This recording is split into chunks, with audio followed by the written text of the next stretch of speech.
Continuing completed classics. Fulfilling failed franchises. Reinvigorating reviled rehashes. It's the follow-up Showdown! With Paul Getz, Travis McMaster, and Lauren Picorni. Hello and welcome to the follow-up Showdown, where we give worthy second chapters to stories that don't have them. I am the host with nothing better to do, Paul Getz, and with me are the hosts with plenty better to do, who agree to do this with me on occasion because I'm lucky enough to be their friend, Travis McMaster and Lauren Picorni. What's up, guys? Hi, Paul. How are you? Hey. Doing quite well, thank you. If this is your first time listening to the show, the way it works is we take a movie with either no sequel or a sequel that just doesn't cut the mustard, and each try our hand at pitching one or several better ones. Now, this is a very special episode. I think there's going to be a lot to say, and so we will be dealing with this one in-house. There will be no guest. Normally, we would have a guest who would act as either a fellow pitcher or our judge, but there will be a judge of sorts, and we will get into that later. Now, I am over the moon on an Arabian night to be doing today's selection, 1994's Disney home video release, The Return of Jafar. It is a direct sequel to what is perhaps my personal favorite Disney movie, Aladdin, and it is a huge, huge disappointment. One of the key points that sparked this whole podcast idea was the existence of these cheaply animated Disney sequels, and it's perfect for us to start with this one because this is the one that started it all. I do remember getting my Aladdin VHS copy and opening the plastic packaging and having the little booklet with an advertisement for The Return of Jafar, and I remember being thrilled as a kid because it was like, wow, I'm going to have this so soon, a second one so soon, and I remember even as a kid being let down. Oh, no, that's the worst. We loved it. That was the only Disney sequel we owned. I liked it then. Okay, we'll get into how you felt about it now. Didn't say anything. But the first thing we need to do is take it over to you and do what today will be a 2 Travis McMaster minutes. Oh boy. 2 Travis McMaster minutes. In which you break down the plots of Aladdin and The Return of Jafar. I'm really bad at this. Right. That's, I guess, what makes it entertaining. I guess we'll see. I don't want to be bad at it. I don't think it's cute that I'm bad at describing movies. All right, are you ready, Lauren? Are you ready to hear this? I mean, I guess I think it's kind of cute. Do you want me to start it at 2 minutes or start it at 0? I got it. Yeah, sorry, I got a stopwatch here. So, whenever you're ready, take it away, Travis. Okay. So Aladdin, we see a mysterious sorcerer in search of a treasure in a desert. He is unable to get the treasure. He learns that he cannot get it. He is not worthy. He needs to find a diamond in the rough. That leads him to our title character, Aladdin, a poor boy living on the street with his pet monkey. He's spunky, he's rowdy, he's a bad boy, but he's got a heart of gold. And then we meet the princess, who is equally spunky and equally heart of goldy, but does not like being a princess. And she escapes. They meet. They fall in love over mutual spunkiness. The sorcerer finds Aladdin, takes him to get the treasure, which is the lamp with the genie inside. They get it out. They have adventures. They find romance together. After some ups and downs, they defeat the sorcerer, and they live happily ever after. Then they free the genie, which is his only desire because he is a slave to the lamp. Excellent. Was that okay? Yeah, you have 4 seconds to spare. So you now have that 4 seconds carrying over into the second minute as you describe The Return of Jafar. I'm going to do less good at that. I should think that this might be easier. I don't know how much plot there was. I think that's going to make it harder. So in Return of Jafar, we open with Iago, Jafar's sidekick, crawling up out of the sand, out of the lamp that Jafar is in. Jafar commands him to free him by rubbing the lamp. Iago is disinclined, dumps him down a well, sings a bafflingly long song in Gilbert Gottfried's voice, and we have to listen to it in close-up. Then we fuck off to Aladdin in the palace, and the genie shows back up, but it's Dan Hyeda, so it's a little weird, but he's doing a good job. Dan Castellaneta, thank you. And then...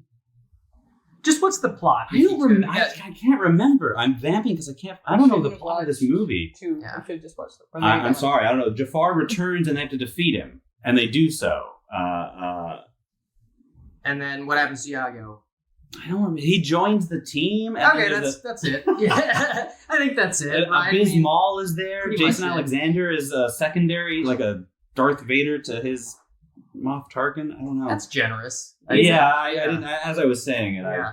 He isn't the only Hey, abysmal part of the movie. Hey. Wait. Hey! Well, I think that was the most successful Mickey Master minute so far. I feel really good about The first one was first half of that. dynamite. Wait, note taken, Lauren. What? A little more background on Return of Jafar and how it came to be. Walt Disney television animation was kind of killing it back then. They had the Little Mermaid series, they had DuckTales, they had Chippendale Rescue Rangers, all on the air at the time. And so before the theatrical release of Aladdin, Disney commissioned the two showrunners of Aladdin the Animated Series, Tad Stones and Alan Zaslov, to produce the animated series of Aladdin that would shepherd its transition from the movie into a television series. While conceiving the show, Stones became fascinated with the character Iago, commenting that, "I said, I want the parrot in there, but he was trapped in the lamp at the end of the Aladdin movie. So we came up with a story of how he got out and ended up with Aladdin." So there's your, as you said, that's the plot of Return of Jafar, essentially. That is, I guess, the only thing that happened. Yeah. I mean, Jafar dicked around a lot. Yeah. Yeah. But yeah, he just tried to get Aladdin killed, him and Abiz Mal.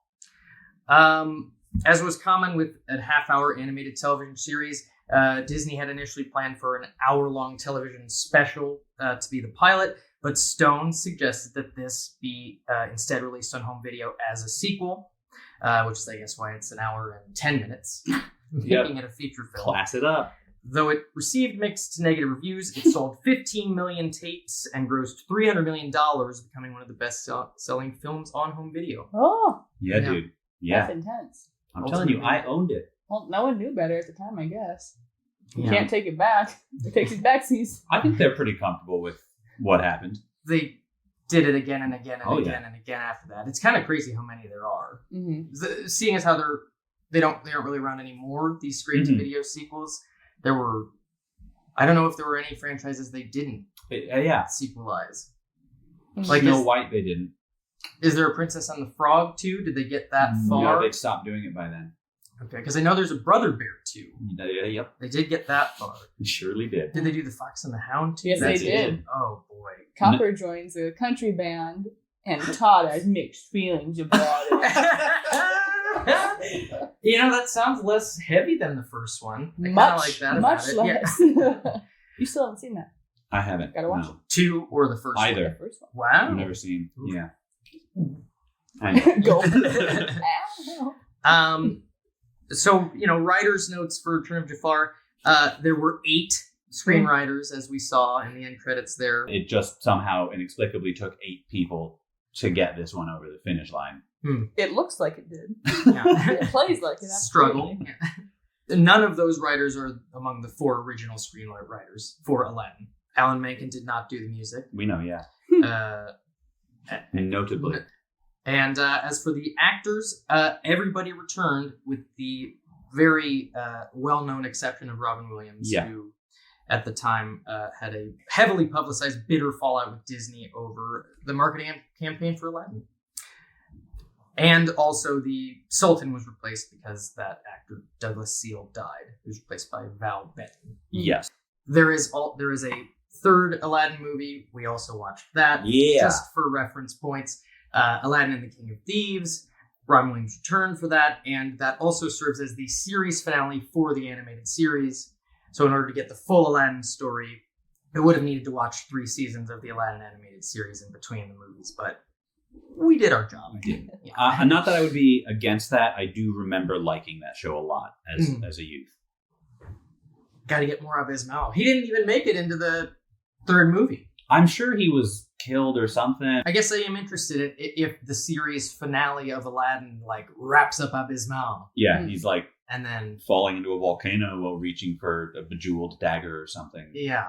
All right. So moving right into it. How do we feel about the movie, The Return of Jafar? Lauren, this was your first viewing. No, it was. I did not think it was good. It seems to lack in every category. Story, animation, music. Well, I want to jump in and defend at least the animation, which I thought was cheap because they did not have any money, but I did think it was very good animation. I thought the facial expressions were really, really good.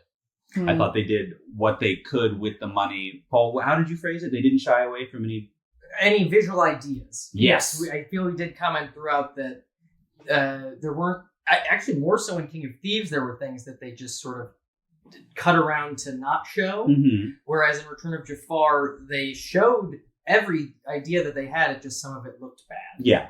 A lot of it looked bad. Yeah. Just didn't necessarily have the... And again, it looked like the animators stretched as much as they could and put as much as they could into what they had. Lauren is being a monster for some reason. If you're comparing it to the original, which I guess is unfair. Yeah, of course. Well, this is, and that's the bizarre thing I think about these Disney sequels in general, is nowadays Disney would never waste their huge franchise sequel on a home video release, because they even if it took years, they know that they can make the money out of it, the money back from it. It's crazy to think that one of the most timeless Disney movies, Aladdin, this is its sequel. Yes. So, okay, getting into our main questions that I always like to ask. Should there be a sequel to Aladdin? And I have a sub-question to this time. I would say, as an artist, a fan of cinema, looking at Aladdin, it's a wonderful movie. It's perfect. You don't really want to try to add anything to it. Nothing else needs to be said, right? It's great. But as someone who just likes watching cool movies and cartoons and characters I enjoy, yeah, make a sequel. Maybe something cool happens. If I don't like it, I don't like it. But Shrek 2 was amazing. Okay, that's fair. You know what I mean? I mean, as a kid, of course, I wanted it. And I wanted it as soon as I could get it, you know, not realizing what that meant. I would say, looking at it now, don't touch it. No reason to keep that story going. I would say no, ultimately. Yeah. It doesn't need one. Yeah. It's classic. I just want to make sure everyone knows Shrek 2 is the best Shrek movie. Okay. I think they're aware. Okay. Just making sure. Sure. Yeah, Great. Puss in Boots. Yeah. You can't have it without Shrek 1, but... Right. Yeah. I mean, Shrek 1's where you get All-Star and such. And still very good. And Lord Farquaad. That's the... Well, yeah. The two big draws Smash of Shrek. Mouth's All-Star, that's the... Sure. I know what everybody you're thinking. got from I know Shrek. what you're thinking. We already got it in Mystery Men. And Rat Race. The year before. And Rat Race. Yeah. I remember that era of why is All-Star in... I don't remember being in Rat Race. Well, I think Rat Race was later than both of those, and I remember because Rat Race culminates in a big Smash Mouth concert in which they perform All-Star, I remember thinking, this is too late. This is so late for this to be your finale. I think that people should only ever say Rat Race with a Scooby-Doo accent. You didn't. Rat Race! Yeah. All right, I could get behind that petition. So my sub-question to the sequel question this time is, if there is to be a sequel, does it need to involve The Return of Jafar? No. Okay. Mine would not. So those were different responses than I was expecting. Really? I guess I would say it at the very least needs to...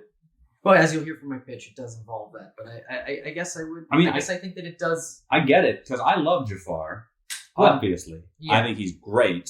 Because of the sort of uncommon nature of what happens to the villain at the end of Aladdin, in which he is still out there and he is powerful. he's very cleverly tricked into being imprisoned, but at the same time, the worry's still there. I feel like most other villains, you get more of a rap on. So that's, I think, why I think. I just think it spoils an opportunity with a property like Aladdin. You have so much opportunity to create a new, exciting, dynamic villain that does not have to adhere to real world rules. Like when you do Tarzan 2, the bad guy has to be like probably another kind of hunter, because that's what would be dangerous to Tarzan. But in Aladdin, where like magic is real and monsters are real, and it's based enough in like real world lore that you can pull from real world cryptids or whatever. Yes. And you could do something really, really cool. But rather than just Jafar again.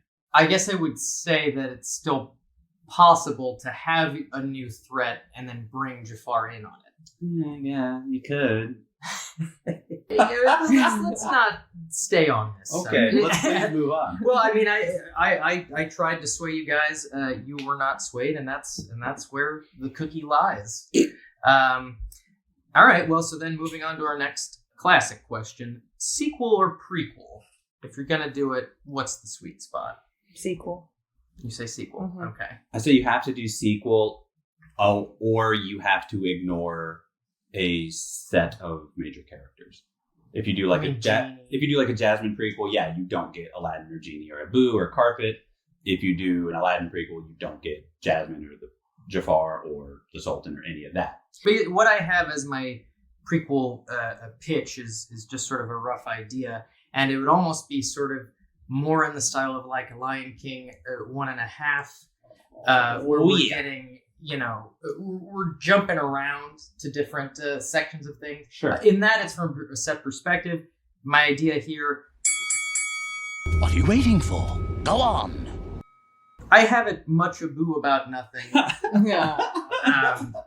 Okay. First of all, and I would say both Return of Jafar, but even more so King of Thieves, very poor use of Abu, who is an excellent character. He was one of my favorite things in Return of Jafar. I did keep commenting on that. You did. Well, he's so cute. Yeah. And his personality never gets old. The fact that he always wants to steal, he always wants food. He's lovable because he can change his emotions on a dime, but you can always count on him to go back to that greed. He does really remind me a lot of like 1940s Mickey Mouse. Back when he was still kind of a rascal. He was a good guy, but he would definitely steal a slice of pie from you. Yeah. Yeah, I love that. Oh, he would. Yeah, Abu's a perfect pie off the window sill thief. This is a story from Abu's perspective, which is where I would start. But I would also like it to cover the following subjects: how Abu met Aladdin. Okay. Perhaps that's the ending. Also, in there as subplots, we get how Raja met Jasmine, or when she got Raja. I think we can invent a better story than what was the truth probably was. Well, but even if it's just one scene, you get a cute Jasmine, little girl Jasmine meeting Cub Raja. That sounds sure. Very Viva Rock Vegas. Right, exactly. This is what you would want, I think, if you're getting an Aladdin prequel. Let's solo this. Let's get it all in there, just in case we don't get another one. And then I guess throw in how Iago met Jafar. Okay, so this is just like a team up. It's the animals. How we found my sidekick. Much ado about nothing. Yeah. I like it. Yeah. Any other prequel pitches that you got off the top of your head? Anything you could think of? Off the top of my head. I didn't have an idea that I thought about. It might be interesting. Perhaps you would like to hear the tale? If the prequel was actually a genie movie. And it followed what his first... Because they said he only had one master before, right? No. I think he mentions there's several. Okay, well, it'll be interesting to see his life as a genie. Yeah. Maybe little vignettes of each of his masters, how they treated him. I think the soft implication is that since none of them used a wish to free him, right? If they even bothered to ask if that was, on the table. They get into it a little bit more specifically in the Will Smith live action Aladdin, where he keeps pointing out that there's always a this guy, and he's referring to a Jafar type. Mm-hmm. That you guys saw that. Well, I didn't know. Oh, really? Yeah. Oh, I'm so sorry. I didn't mean to spoil. No, that's fine. There are a number. Well, I'll be referencing it a few more times. Please. There's some stuff that one does well. I'd like to see it. I don't. Free on I don't Disney mind Plus. spoiling. Is it? Yes. Yeah, I saw They it. just added it. Yeah. But yeah, and then it could even end with, maybe like the last half of the movie or something could be him in the Cave of Wonders, maybe like hanging out, like looking around, meeting Carpet. Maybe not the last half, maybe like the last 20 minutes or so. But that could be cool. That would be very. Yeah, cool. he and Carpet have a past. Yeah. They do. Yeah. Or maybe like Carpet got banished or got thrown in there with him for some reason. Well, if in Much Ado About Nothing you're getting all these other origin stories, throw in a Genie and the Carpet buddy up, and you got it all. There could be a life instead of direct to sequel things for classic Disney animation somewhere in that vein, just like little tiny short animated things, and that could include like Aladdin babies or whatever, where you can big-headed versions of them. Does sound cute. Yeah. That one clip of him as a kid without a father was pretty cute. It was. That guy that closed the door was a real jerk.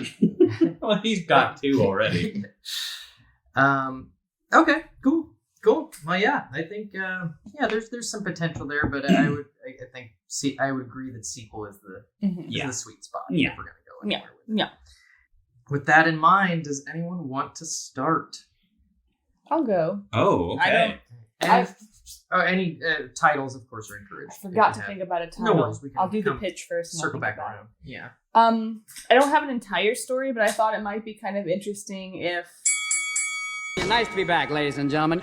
the sequel was like the Sultan is either dying in the beginning and dies or already has died. Whew. I know, dark. And they're like, oh yeah, like, you know what that means? Aladdin, you're the Sultan.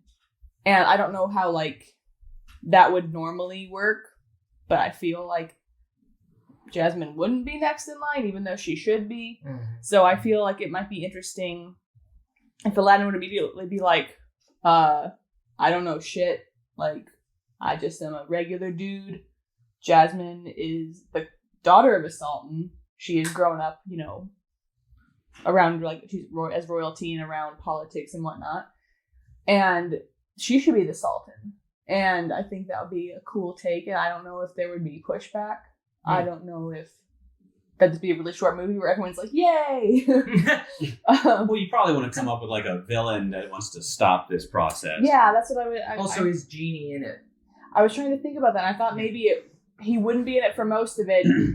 And like whatever like conflict there was, maybe like he could pop in at the end and like say something wise or like to the people like, hey, I've been like around a long time. You all need to like get over yourselves or something like that. Well, nuggets of wisdom are what he's known for. Yes. Yeah, that sounds pretty good. Yeah. So I don't have much, but I think that would be kind of neat. And then of course she would, end up being the Sultaness. Solstice. It's actually, Solstice. I've looked this up because of my pitch, Sultana. I was So it is Sultana, a thing. Yeah. It is a thing. There are Sultanas. Way That's better. awesome. Yeah. So that I think that would be interesting. So perhaps the movie could just be called Jasmine. Yeah, I was thinking like it could be the Shit. title is Jasmine: Aladdin 2. Yeah. Or Aladdin and Jasmine, or Jasmine and Aladdin. Yeah. But Well, like okay, I was Jasmine gonna just in the say- Aladdin font. Yeah. Jasmine was going to be. Aladdin. Ooh. Jasmine was going to be my title. Oh, So okay. popular choice. I guess you can have it too. Jasmine the Sultan. Oof. Okay. Sultana. Lauren just okay. called that Jasmine the Sultana. Jasmine the Sultana. Actually, yeah, that is Sultana, the Rise of Jasmine. That's not bad. I'm just going to go because I'm sure Paul, yours is going to be really, really good. Well, we'll see. No, I don't like that tone. I can tell. You've got something good. So mine would be. I'm a street rat, remember? I'll improvise. I know I keep referencing Shrek 2. I'm not just doing it to be cute. I really like what that movie did as a sequel and that it pushed the story as it was forward and didn't really try too hard to repeat the same beats. So I would want to do that with an Aladdin sequel. I would just call it Jasmine. And we would just take, now she is married, kind of to your point, Lauren, the Sultan would be stepping down and it would be up to them to step up as the new rulers. So, sorry, just to clarify Okay. where we're at, Yeah. timeline-wise, we've jumped, right? And they're already married.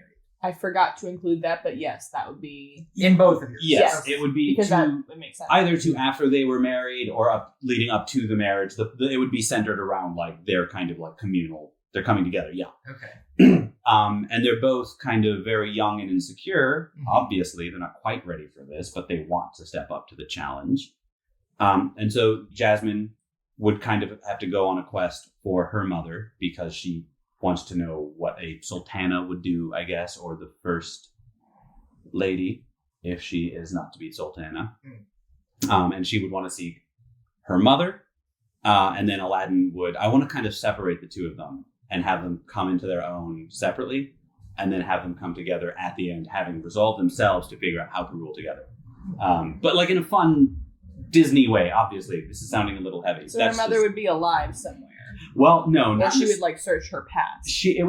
I'm going to lean into the magic element of it. That's how I would kind of like get the genie who is no longer a genie into it. He knows about magical things, just like in the Prince of Thieves, he knew about the Oracle. Like he knows magic stuff. So he would help Jasmine go find probably a flower or jasmine tea or something. I would do something hacky, like use that as her name, to try to contact her mother, whatever, magically. And then there would be some weird lesson where like, oh, your mother is with you all the time because she's inside of you, blah, blah, blah. Like that kind of beat, like, and there you would cry or whatever. Now, would Genie's return be a part of the plot, or are you thinking he's just there? I would do a thing where you don't think Genie's going to be in the movie, where Jasmine goes off, and when she meets someone who tells her to go find someone who's like, oh, you need to find this person. They know about these sorts of magic things. You need to go find old whatever. Okay, yeah. And then she goes to see who this person is and reveal, it's the Genie. Ooh, I like that. On his that's travels, really cool. he's adopted the role of like this kooky, that maybe the traveler guy from the beginning of Aladdin. Right, the narrator. Yeah. Yeah. And then she's like, Genie, and he's like, Jasmine. I But he love sounds that. like Robin Williams. Yeah. Yeah. But with the whole like narrator thing, there's always been that theory that the narrator is the genie. Yes, right. So He's it's like- in disguise, This would telling sort the of be story. Yeah. officially making that canon. Yeah. And then Aladdin's story, honestly, I would just kind of take sort of the parts of Prince of Thieves that you don't need the genie for. He's not really a part of that. You can kind of just do that movie in conjunction with Jasmine's, just sort of like madcap fun. Because I don't like that in both of the sequels we have. I think in both movies, Jasmine kind of goes like, well, have fun storming the castle, and then she just goes and combs her hair or whatever. Right. I would like to get her into the movie Yeah. like a person. Yeah. Well, first of all, love that. Much more interested in Jasmine's mother Yeah. than Aladdin's parents. Mhm. Never really wondered about that. Never Just really assumed he wanted- was Yeah. just an orphan kid. Yeah. Right. Shit happens. And to both of your points, I would say, without wanting to spoil too much, that this is one of the best things, what I would call an actual improvement in the new live action version, Jasmine's role. Specifically, it's about her from the beginning. The Sultan is preparing her to take over. Oh, okay. That's like her role in the movie. Okay. I mean, besides the regular stuff. So she has a lot more to do. She has a new song. I don't like it, but I get it. I get why it's there. Female empowerment. It reminded me of like the Frozen song. Let it go. Mm. It's very much, I feel like, in that tone of like it's an already popular genre of song. Yeah. Yeah. But your pitch. All right. Well, to preface, I started with the genie. I started by trying to research sort of the rules of actual genie lore and try to apply them. But because of the differences between the actual lore and the Disney version of the lore, almost nothing worked. But I was able to sort of adapt a few. One is that Muhammad's teaching said that the genies, were created of smokeless fire. So I did want to include that as an origin. But I'll give you the log line. Now, Pussycat, tell me more about myself. When a new genie is born in Agrabah, Oh boy. Genie returns to free her, but finds Aladdin and crew busy preparing for Jasmine's coronation as Sultana. Once the new genie is out of her bottle, everyone is pulled into an adventure involving a trip inside the lamp, Damn it. the reappearance of an all-powerful enemy, I knew this shit was going to happen. and an ancient ring with a dark past. Damn it. The Ring of King Solomon. Oh. Featuring brand new musical numbers, the return of all your favorite characters, and the introduction of Genie the Genie. Yes. Disney presents Aladdin in the Magic Lamp. Damn it. That is awesome. That sounds to me like a really great like sequel from like 1995 or 6. You know, like if they decided to do a big theatrical push that year, Yeah. that sounds like what they would have come up with. But like, I mean that in a complimentary way. Okay, thanks. Okay. Yeah. Key points of fun that I wanted to get into. You still have this narrator character who begins the whole thing, and within his merchant's shop is the lamp that the smokeless fire emerges from. I think I'm seeing a sequence of him blowing out all of the lamps. Smoke comes from each one, and then a flame is produced. No fire. Sure. And then the camera goes into the lamp. We do the title sequence. Yeah. We see the genie being born. Now we're familiar with the interior of the lamp, and we go in there later. Paul, I love it. Yeah. Well, thank you. The Ring of King Solomon is based also on genie lore by accepting that upon becoming a genie, Jafar is automatically trapped in a lamp.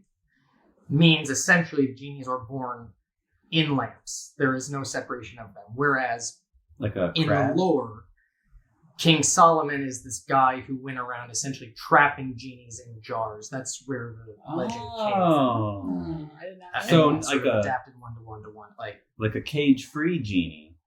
Yes, genies. They would just be walking around granting wishes? Genies were essentially, in the mythology, there were angels, demons, and jinn. Oh man, they really got shafted. And well, jinn are essentially like humans with magic powers. So it's like they could be good or evil. It was up to them. And they were just sort of like a third, your neutral race, basically. But where does that come from? When you say there was angels, demons, and jinns, was that all? This is all the teachings of Muhammad. This Okay. is like where all of these ideas began, and then beat by beat, like eventually it became Genie and the Lamp in the Aladdin story. Okay. And there's a couple references before that in other stories, but it came from this idea of King Solomon being the one who traps the genie. So That's cool. in this, you have this ring, and King Solomon's this ancient figure who trapped all of the genies. The reason to bring Jafar back is at least somewhat related to Genie, the new Genie, essentially having only ever been free, because the genie frees her right away. Right. She's vehemently opposed to the idea of any enslaved genie, and Jafar, it becomes an issue of rights to her. Sort of this idea that he should be free. Oh, I see. Once she's made aware of his presence, that sort of thing. So it's like, good intention, but not having the full story, leading to trouble. Well, I sort of like the idea that she has the whole story, but she's like, well, Even still, once she gets to that point. At the end, I'm thinking both Genie and Genie are sort of, their mission is to go out and find other genies, free them wherever they are. And my solution to Jafar was that he does sort of attack people for a while, but ultimately upon Genie, the girl Genie, the new Genie, rubbing the lamp, she wishes, before wishing he was free, that he be kind. And so in the end, Jafar is a buddy. Well, I feel like a conversation needs to be had if you're not in favor of imprisonment, but you are in favor of lobotomizing someone. It's true. But I think the lesson here needs to be, sometimes you're going to come across people whose hearts and mind you cannot change. That's true. Mm-hmm. Yeah. And it needs to be a lesson in how do you react to that. Right. And you can't just throw them away. It's essentially like they do. Iago would be in mine as well. Why? But not on their side. Oh, okay. More trying to help aid in the will of Jafar, and then in the end, when everybody's kind, he's annoyed. Okay, so he's still a little vindictive. Because he's never all the way evil, so he's not either going to ever be all the way good. Sure. So he's never going to hug, but he's not going to murder anyone anymore. Right. So, anyways, there in a nutshell was my pitch. With the important question, who's playing Genie?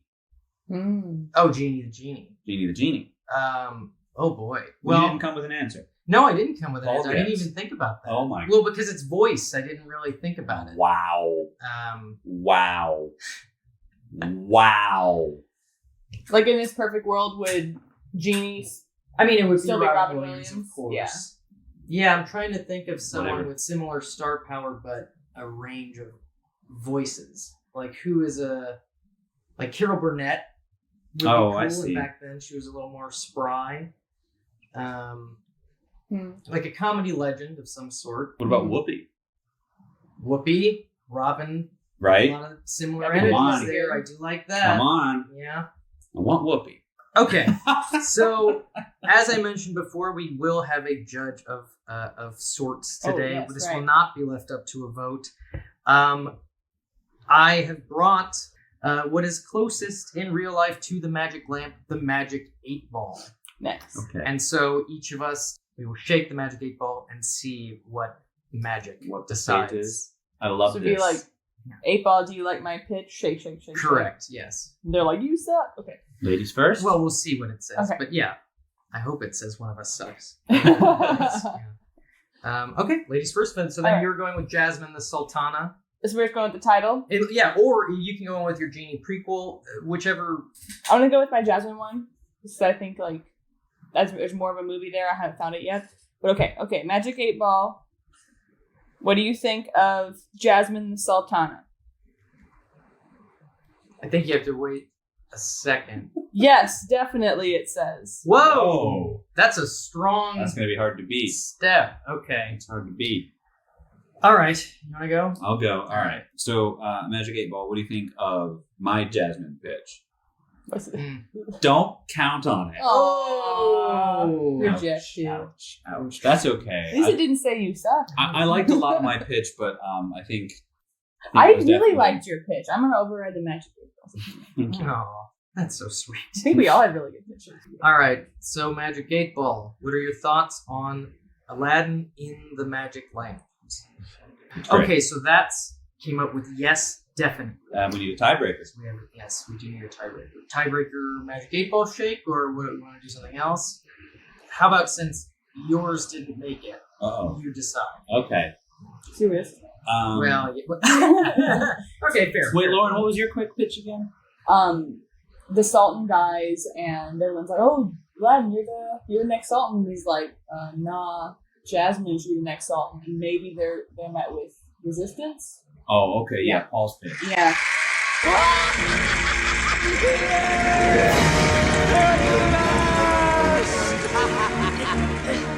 And in my pitch, Jasmine becoming Sultana is at least part of it, so perhaps we can combine Yeah, okay. the Yeah, mine just wasn't difficulties. fleshed out Yeah. again. And perhaps it is about winning the people over. You know, that could be dealing with a lot of big issues. You know, we might be in able this to take the premise. best parts of my pitch and your pitch and put them into Paul's great movie. Like Aladdin could go into the lamp, and Jasmine could not go into the lamp. They'd be But separated. She's She could get she's her got own the thing. lamp with her. Yeah. And as she's going on her trek up the mountain or whatever, she's, talking. Yeah, and Aladdin has some reason to be in the lamp to get something, to figure something out. Sure. There's like lamp to lamp communication. Yeah. That's cool. I also- lamp communication, that's interesting. I like the idea that sort of in the lamp, they're in a world in which anything that's damaged or something is immediately fixed, sort of Genie style. You know, like the environment built within the lamp is Yeah. sort of magic like that. Mhm. And so once genies are freed, they, can fix things in Agrabah. Like be of help to the people with their magic. Because they never really got into once the genie is freed. And assuming we're erasing Return of Jafar, in which it's claimed that once they're freed, their magic diminishes. Yeah. You just sort of have this assumption that he's still magic. He can do whatever he wants with his magic. So perhaps they're, That's true. You pretty much have to acknowledge him just as like fanciful trickster friend, because if you actually do look at him full on as the Dr. Manhattan walking god, then the Aladdin sequel just becomes about the terrifying utopia that is all under the rule of the doddering, cracker-loving sultan. Because he's just got this god at his employ, like he's buddies with him, and he could just say, hey, Genie, wouldn't it be great if everybody wasn't hungry and everyone had a home? And Genie would go like, yeah, okay. But I think the conceit is just sort of like these people are so... Our core cast is so... They're so good. They're such good people that they would never even really think to do the wrong thing with the power. But I mean, like, at a certain point, isn't the right thing actively trying to use the power to help as many people as possible? Yeah, but I think that needs to be up to the genies. Yeah. Well, I think that we cracked that open pretty good. I think that sequel I would enjoy that. I think these were all really solid pitches. Yeah. I think I did a good job with my minute. You did a great job. Before we get into our outro stuff, I did want to try to introduce a quick new segment that we can use sparingly. Let's hear it. I call it Things Left on the Table. Let's get these things off the table. Seriously though, I need to use it. And these are things that I think should have been addressed in the other sequel episodes we did, but were not brought up. Oh, okay. I'll hit you with my first example. In regards to Super Mario Brothers, none of us in any of our pitches mentioned our main antagonist being Wario. Oh, wow. Which I think was a huge thing left on the table. And in the effort to celebrate that, I'd like to talk to you about ideal casting for who would have played Wario in Super Mario Brothers 2. In 1992 or 4, 5 or whatever? Whenever abouts. Well, gotta be Danny DeVito, right? Oh, an excellent... Yeah, the original casting choice for Mario. Right. Yeah. I would love to hear a better answer, but... Mine that I have down is Dennis Franz. Who him? Who him? From NYPD Blue. Sipowicz? Jimmy Schmidt. Yeah. Oh. That's the guy whose name we couldn't remember the other night. One of my original thoughts, only because of size comparison, like Wario to Mario, and where Bob Hoskins is at, I was thinking maybe John Candy. Oh, yeah. As Wario, but he's so lovable. Yeah. Well, he could definitely... The thing is, again, I'd have to hear what John sounds like doing the voice. So, like, don't Well, no one did other impressions in the movie, so maybe he wouldn't have to. He would just be the antagonist. Yeah, that is a fair point. We are dealing with a world in which... We know what he sounds like. Well, and Mario is from Brooklyn rather than super Italian. Right. We didn't know... So Wario didn't talk in 1990. Wario only existed at that point. He just laughed, in right? Game Boy. In Game Boy in Japan, right? I don't think he'd made it to the States yet. Because he was the villain in Super Mario Land 2. Right. And then Wario Land, which was Super Mario Land 3. But these were all Game Boy games. Okay. So we certainly didn't know what he sounded like. So it could have easily been John Candy. Yes. With a weird mustache. True. From a different part of Brooklyn or Boston or it should have been Bob Hoskins playing two roles. Oh. I was thinking that too. Yeah. But I was like, is that too weird? I mean, that universe is really weird. That's true. And that would have been really fun to see with, mid-90s technology. It was always fun when they tried to do the split screen. It was always the roll of the dice. Yeah.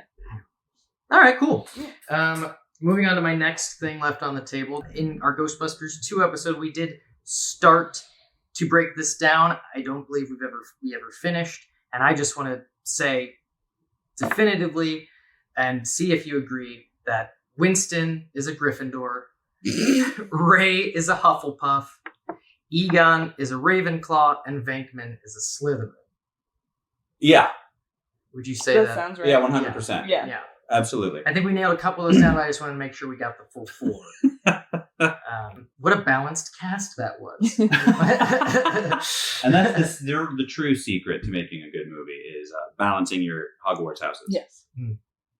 You know what?